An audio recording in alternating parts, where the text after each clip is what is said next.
You know, um, when you picture the launch sequence for a major weapon like in one of those really tense Cold War submarine movies, there is always a very specific protocol. Right, a whole two-key system. Exactly. One officer has a key, the other officer has a key. They stand across the room from each other, they make eye contact, and they have to turn those keys at the exact same time. And I mean, that design is a physical, mechanical guarantee, Yes. right?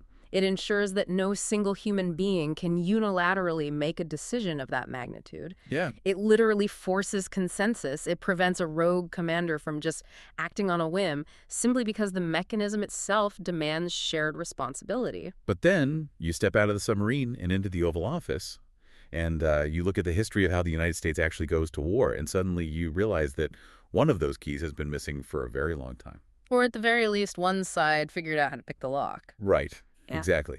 So today, we are tearing apart the origin story of the War Powers Resolution of 1973. It is quite the story. It really is. And if you were out there prepping for a constitutional law exam or, maybe you were just insanely curious about how power actually works in Washington behind all the press conferences, this deep dive is absolutely for you. Yeah, we are going to be looking at some incredible historical accounts, legislative histories, and some fairly heavy constitutional analyses to figure out how the mechanism of war broke down. Because the clash between the president and Congress over military action is, well, it's a known constant in American politics. Oh, absolutely. Yeah. But the specific pivotal law that was passed in 1973, it wasn't just another routine disagreement over foreign policy. No, not at all. It was the result of this intense historical and constitutional pressure cooker. So we are not just going to sit here and read the text of the law. Right, that would be incredibly boring. Exactly. Our mission today is to uncover the sequence of events, the historical overreaches, and the absolute boiling point in the 1970s that forced the legislative branch to fundamentally challenge the commander-in-chief. But to really grasp why 1973 was such an explosive moment, starting in the 1970s is actually way too late. Yeah, you have to rewind. We have to rewind all the way back to 1787. We need to look at the original blueprints of American war power.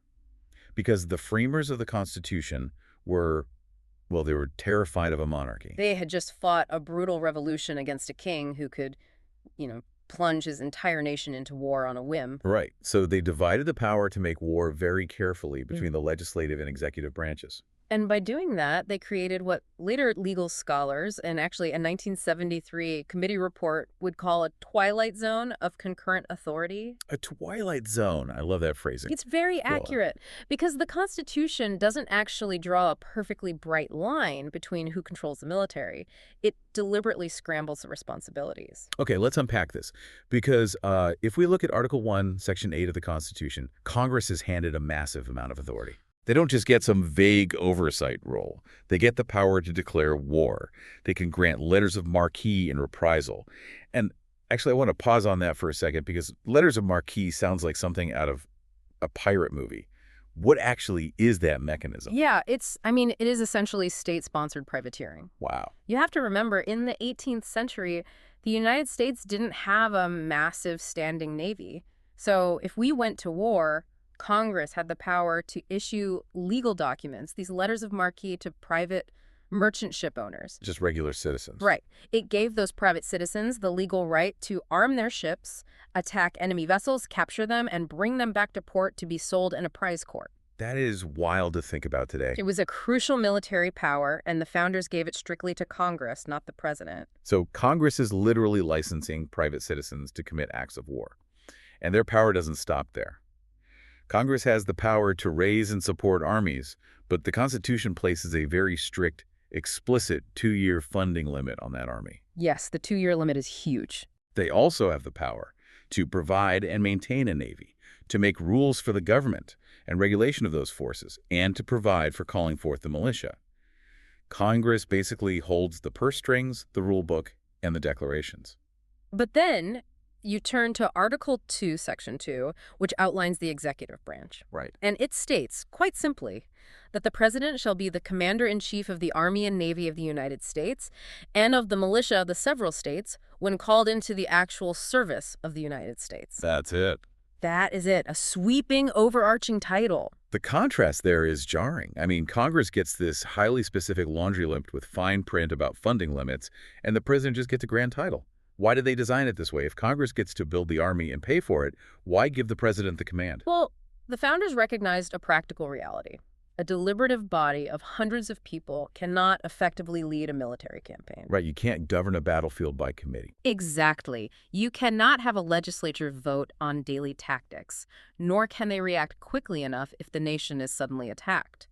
The president is there to repel immediate invasions and to manage the day-to-day operations of the armed forces. Okay, that makes sense. But entering into a long-term war of choice, that required broad national consensus through the people's representatives. So going back to our submarine analogy, it sounds like the founders set up a joint bank account for a very dangerous business. That's a great way to look at it. They put the steering wheel in the president's hands, but they locked the gas tank and gave Congress the key.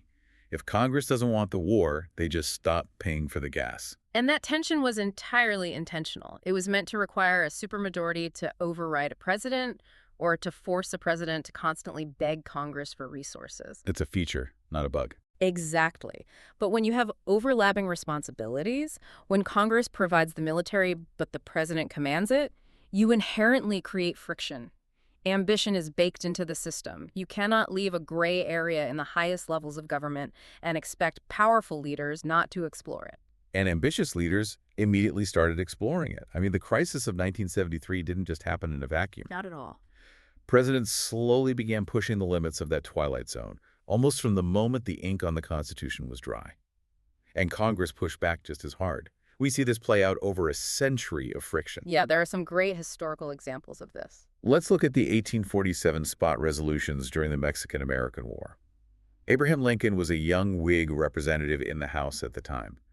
What exactly was he trying to do with these resolutions? So, President James K. Polk had sent American troops into a highly disputed border area between Texas and Mexico. Which is incredibly provocative. Very. And predictably, a skirmish broke out and American soldiers were killed.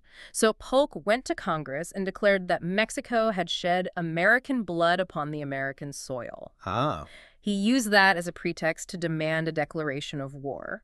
But Lincoln and other Whigs in Congress were deeply suspicious of this narrative. Right. So Lincoln introduced a series of resolutions demanding that Polk provide Congress with the exact spot where the blood was shed. Because Lincoln suspected the spot wasn't actually American soil at all. Precisely. Lincoln was arguing that Polk had deliberately provoked a conflict in disputed territory just to force Congress's hand. Wow.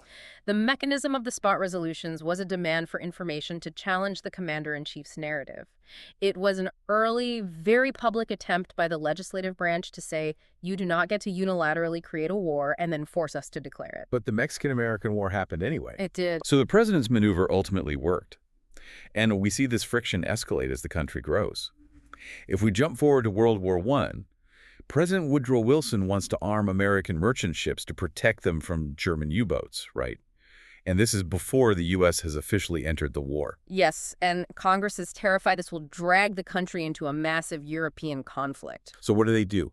In 1917, they filibuster the Armed Ship Bill. They literally talk it to death on the Senate floor to stop the president. And how did Wilson respond? He simply bypassed them. He dug up an old, obscure anti-piracy statute from 1792 and claimed it gave him the executive authority to arm the ships anyway. So again, the president finds a way around the legislative lock. Right. The twilight zone gets a little bigger. Which brings us to the 1930s. Congress is watching Europe destabilize with the rise of Nazi Germany, and they're desperately trying to build legislative walls to keep the president from creeping into the conflict. They were very proactive about it at first. Yeah, they passed a series of neutrality acts between 1935 and 1939. How did these acts actually function mechanically? The neutrality acts used mandatory embargoes. Congress legally prohibited the export of arms, ammunition, and implements of war to any foreign nations at war. Okay.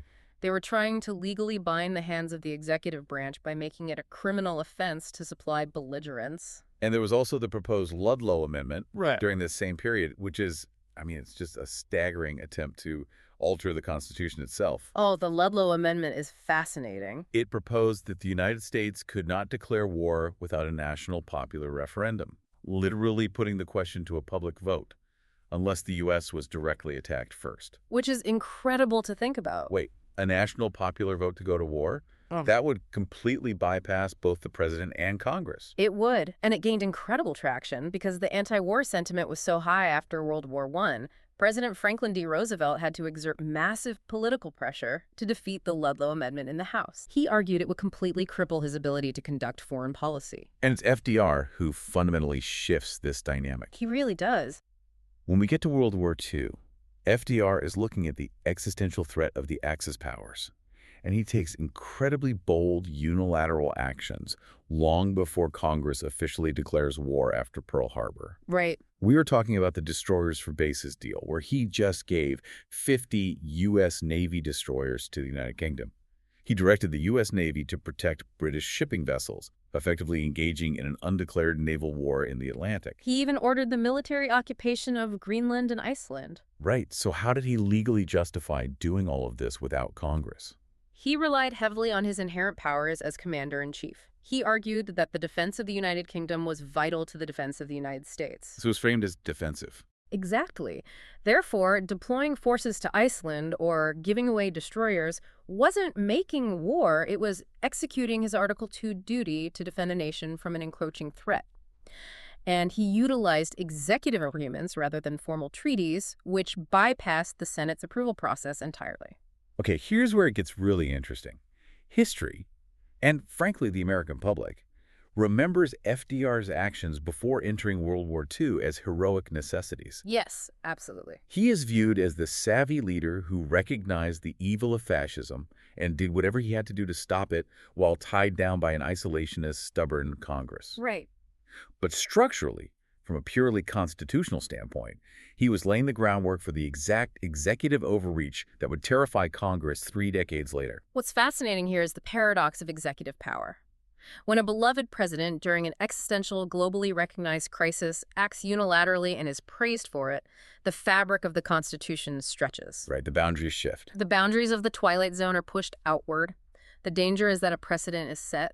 The executive branch learns that it can initiate military actions, commit troops, and engage in hostilities. And as long as they frame it as a defensive necessity or a vital national interest, they can bypass the formal declaration of war process entirely.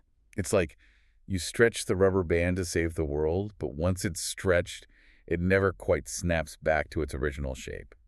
Every subsequent president inherits that slightly looser rubber band. And that leads directly into the Cold War.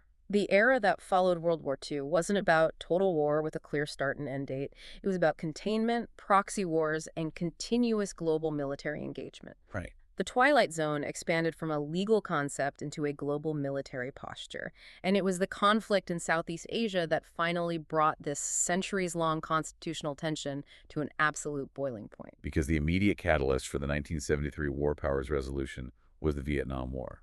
Without a doubt. The United States found itself deeply involved for years, with hundreds of thousands of troops deployed, suffering massive casualties and engaging in brutal combat, all without a formal declaration of war from Congress. Yeah.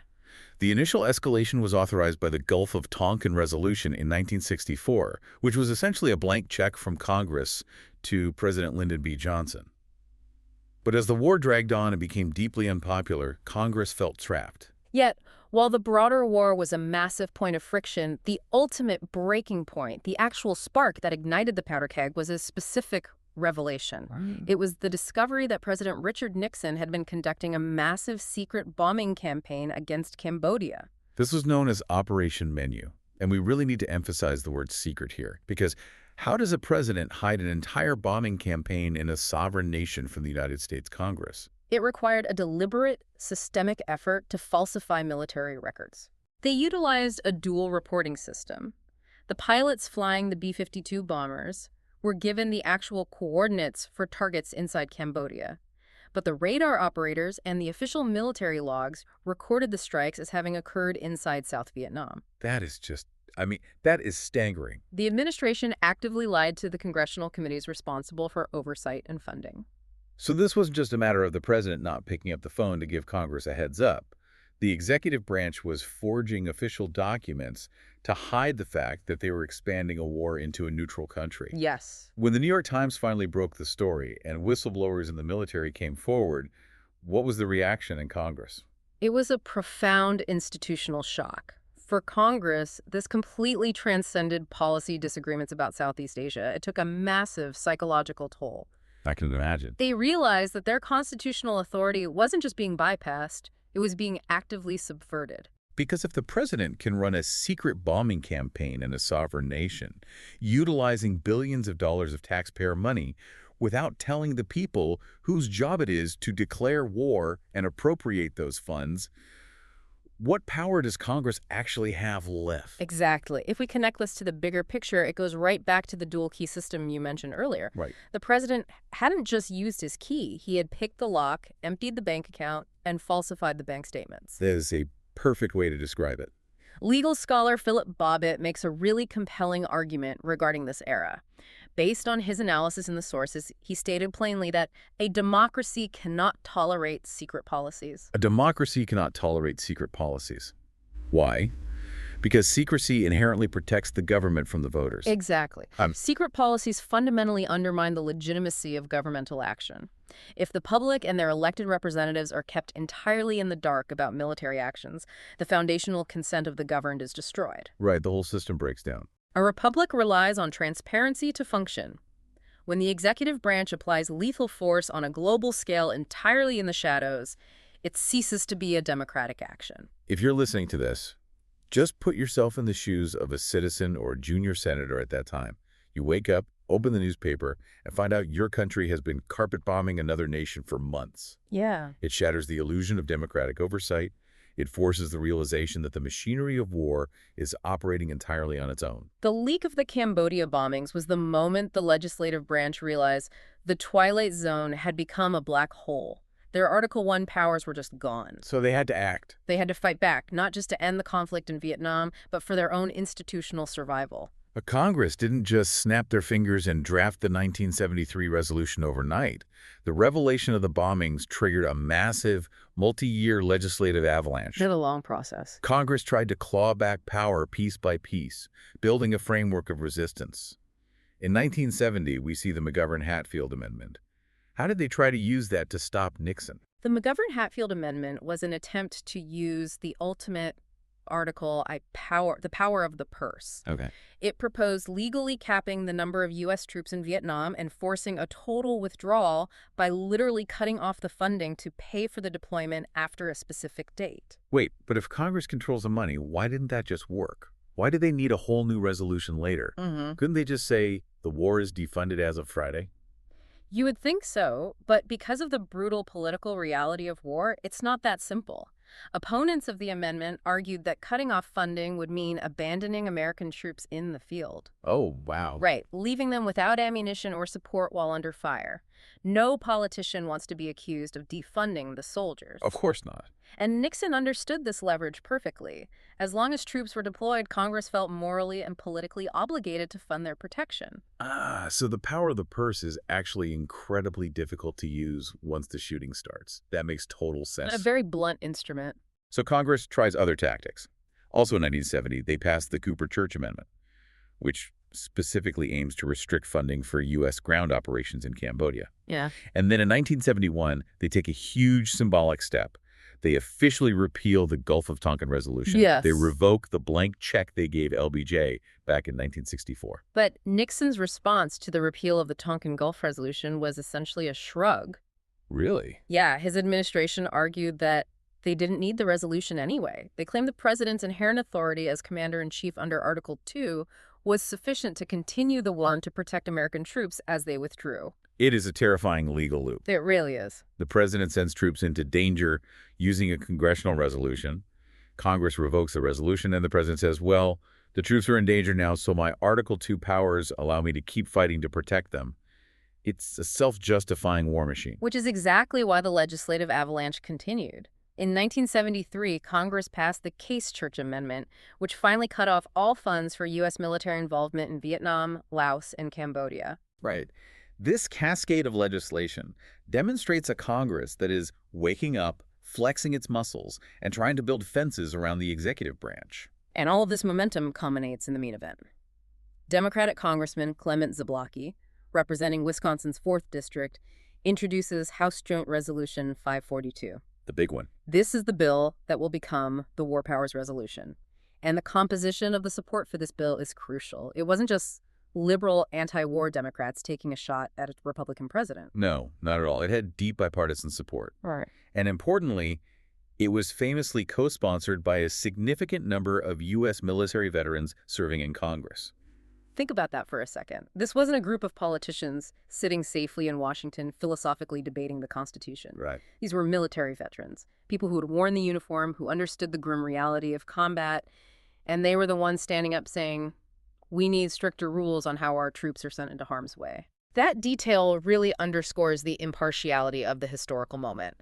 We cannot frame this as a simplistic story of Congress acting as flawless heroes while Nixon plays the comic book villain. Yeah, it's more complicated than that. This was fundamentally an institutional immune response. An institutional immune response. Hmm. The body politic realized a single organ was doing far too much work and stepped in to rebalance the system. Congress, regardless of political party, felt the institution of the presidency had grown dangerously powerful.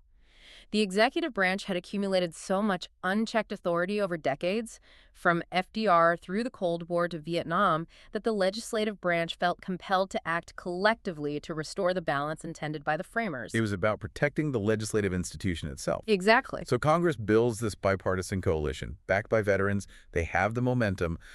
But the commander-in-chief is not going to just sign away his power without a fight. No, he is not. The stage is set for a massive showdown in the final months of 1973. This is a period of immense political turmoil. The timeline is incredibly tight. The War Powers Resolution passes the House of Representatives on July 18th by a vote of 244 to 170. Okay. 2 days later, on July 20th, it passes the Senate by a margin of 75 to 20. Congress throws down the gauntlet.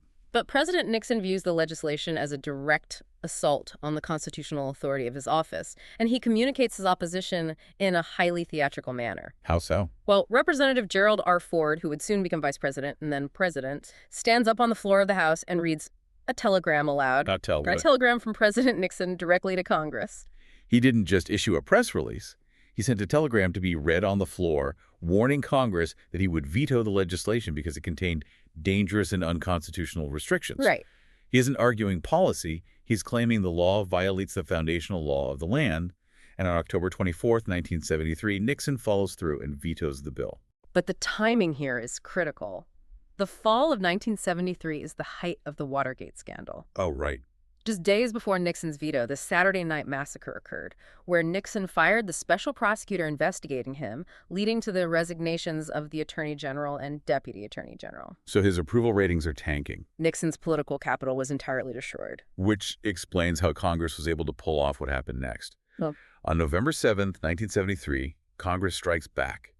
They override the presidential veto with the required two-thirds majority in both chambers. yes.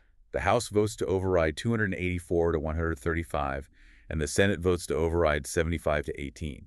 The veto is crushed on national television, and the War Powers Resolution becomes the law of the land. It is a monumental moment in American legislative history.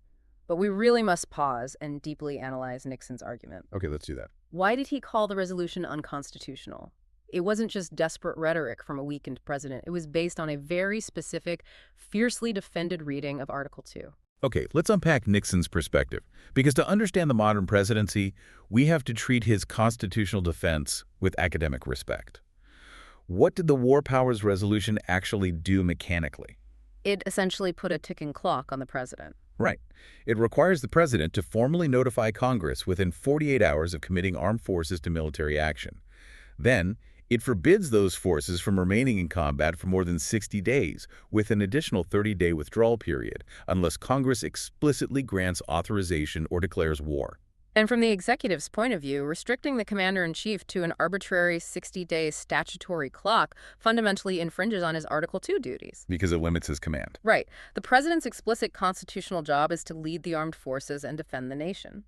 Nixon's argument was this.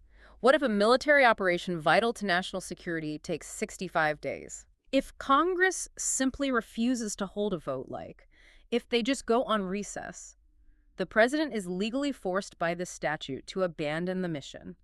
Does the military instantly become an illegal occupation force on day 61? Do they just drop their weapons? That's a compelling point. Nixon viewed this clock as an unconstitutional handcuff. And this wasn't just a Nixon argument born out of Watergate. Future administrations echoed these exact same constitutional reservations. So absolutely. The Reagan administration harbored extensive reservations about the law's constitutionality.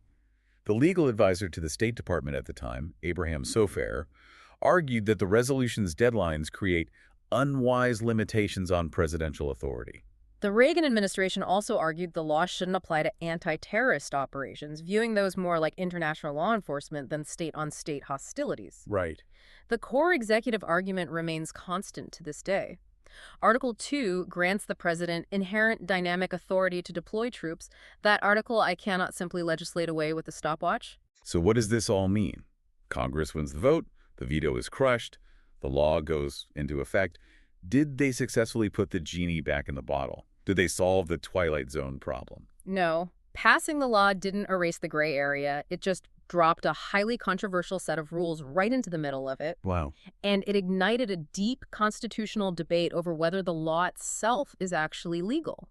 Because the arguments over the War Powers Resolution get into the very DNA of how the Founding Fathers viewed the structure of government. To justify passing the 1973 law, Congress had to point to something specific in the Constitution that gave them the right to regulate the commander-in-chief. They couldn't just say, we're mad about Cambodia. Right, they need legal standing. So they cited the necessary and proper clause. The sweep-up clause. Exactly. It states, Congress has the power to make all laws necessary and proper for carrying into execution its own powers, but also all other powers vested by the Constitution in the government of the United States, or in any department or officer thereof. Or in any officer thereof. That is the linchpin. Okay, unpack that. Congress argued that since the president is technically an officer of the United States, Congress has the authority to pass laws that structure and regulate exactly how the president executes his war powers. So they can build the operational framework. Exactly. They claim the authority to build the operational framework within which the commander-in-chief must operate. But the executive branch fought back using the separation of powers doctrine. And there is a fascinating historical parallel to this showdown that we have to talk about. Yes, the crisis between President Andrew Johnson and Congress over the Tenure of Office Act in 1867. Oh, this is a brilliant comparison. Back in 1867, Congress passed a law over President Johnson's veto that required the president to get congressional approval before he could fire his own cabinet members. Right. Congress was actively trying to micromanage the executive branch to protect the Secretary of War, Edwin Stanton. Right. And when President Johnson defied that act and fired Stanton anyway, Stanton literally barricaded himself in his office. The House impeached Johnson. It was chaos. It was. He survived removal in the Senate by only one single vote. But the legal coda to that story is crucial for 1973. What happened? In 1926, the Supreme Court ruled in a case called Myers v. United States. Chief Justice William Howard Taft, who was actually a former president himself, wrote the opinion stating that the 1867 Tenure of Office Act had been unconstitutional all along. Why? What was Taft's reasoning? Taft argued that the president must have absolute removal power over purely executive officers to fulfill his constitutional duty to take care that the laws be faithfully executed. I see. Congress cannot usurp the president's core executive functions. So the executive branch's modern argument against the War Powers Resolution is essentially, you are doing the Tenure of Office Act all over again. Wow. They argue that requiring congressional approval for military deployments and enforcing a 60-day clock improperly breaches the separation of powers. But the scholars defending Congress have incredible counterarguments. Philip Bobbitt's legal analysis is fascinating because it challenges how we define the very word declare in the Constitution's Declare War Clause. Yes, Bobbitt's argument is highly influential here. He argues that our modern notion that declaring war simply means commencing or starting a fight is a contemporary preconception. Right. It is a misunderstanding of 18th century international law. He argues that the framers believed statutory authorization, like passing regular funding bills and specific laws, was the normal route for committing the U.S. to military action. Yes. A formal declaration of war was meant only for total wars, where the goal was the complete subjugation of another nation.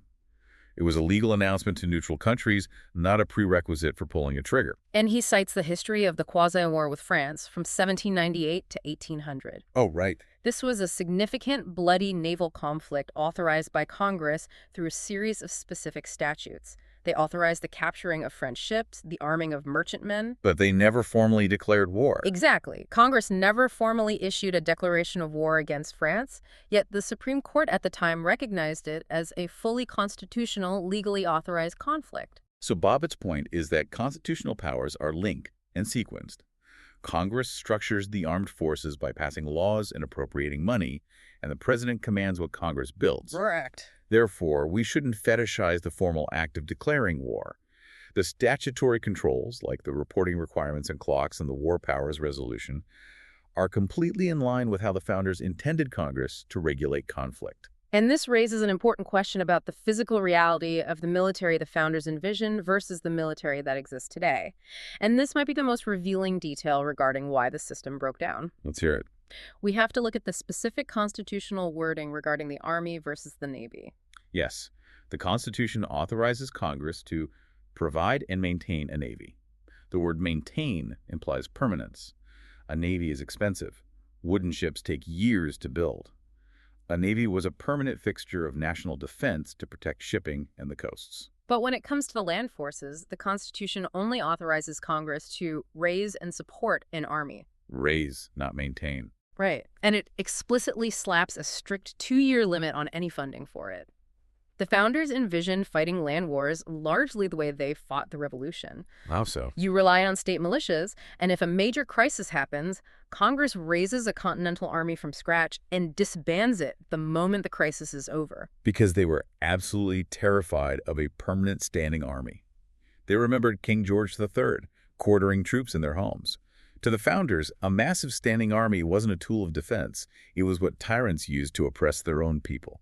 So the original system was designed with a built-in physical limitation. The president is commander-in-chief, but if he wants to fight a land war, he literally has to go to Congress to ask them to build an army for him first. Right. And he has to go back every 2 years to ask for money to keep it. The friction wasn't just legal theory, it was a logistical reality. But fast forward to 1973, or today. The United States has had a massive, modern, permanent standing military for decades. The dynamic the founders imagined is completely gone. The president doesn't have to ask Congress to raise an army. Millions of troops are already in uniform. They are forward deployed at hundreds of bases around the world. They are armed with mechanized weapons, supersonic jets, and nuclear submarines. The historical irony is staggering. We are trying to use rules written for 18th century local militias and wooden ships to figure out who is allowed to order secret carpet bombings in Southeast Asia. It's no wonder the system broke down. Exactly. The Twilight Zone became so volatile because the physical destructive reality of the modern military completely outgrew the 18th century paperwork meant to contain it. The natural logistical speed bump of having to build an army was gone, so Congress tried to artificially recreate that speed bump with a 60-day statutory clock in the War Powers Resolution. That perfectly encapsulates the dilemma. The War Powers Resolution was Congress's desperate attempt to patch a 1787 document to deal with the 20th century superpower, and that is why the constitutional debates remain so fierce. Let's summarize this incredible journey. We started with a simple question about a law passed in 1973. But what we found is that the War Powers Resolution wasn't just a random piece of legislation. It was the explosive result of a century of executive creep. It was a tension built into the Constitution from day one. Yeah. It was sparked into a modern precedent by FDR's pre-WWII maneuvers, escalated by the undeclared perpetual nature of the Cold War in Vietnam, and finally detonated by the revelation of Nixon's secret, falsified bombing campaign in Cambodia. It was a moment of absolute institutional crisis. Congress drew a line in the sand, marshaled a bipartisan coalition led by military veterans, and overrode a presidential veto to reclaim their constitutional voice. And while it didn't perfectly resolve the tension, presidents to this day still argue the law is unconstitutional, it permanently changed the landscape. It forces the executive branch to at least acknowledge the legislative branch's role. Every single time you read the news today about the United States sending troops to a hotspot or launching drone strikes or positioning carrier strike groups anywhere in the world, the invisible ghost of this 1973 showdown is hovering over the decision. Every 48-hour notification report a modern president files with Congress is a direct echo of Gerald Ford reading that telegram and Congress deciding to override the veto anyway. The tension between the branches is not a flaw in the system. It is the system. And the War Powers Resolution is the most visible monument to that ongoing struggle for balance. Which leaves us with a final, lingering thought to mull over. The founders built a system to control war based on the physical reality that raising an army would be slow, cumbersome, and require constant active permission from the people through a 2-year funding limit. The 2 keys in the submarine had to be turned together because it took time to even build the missile. But today, the reality is entirely different. The United States maintains a permanent military machine, ready to deploy globally in a matter of hours. The engines of war are always idling, just waiting to be put into gear. Given that reality, does any piece of paper passed in 1973 really have the power to stop a commander-in-chief who already has the entire modern military right at their fingertips? It's a heavy question. Can a 60-day clock truly restrain an office that holds the power to launch a global strike before Congress even has time to gavel a committee hearing into session? Something to think about the next time you hear the words Commander-in-Chief. Thank you for joining us on this deep dive. We'll see you next time.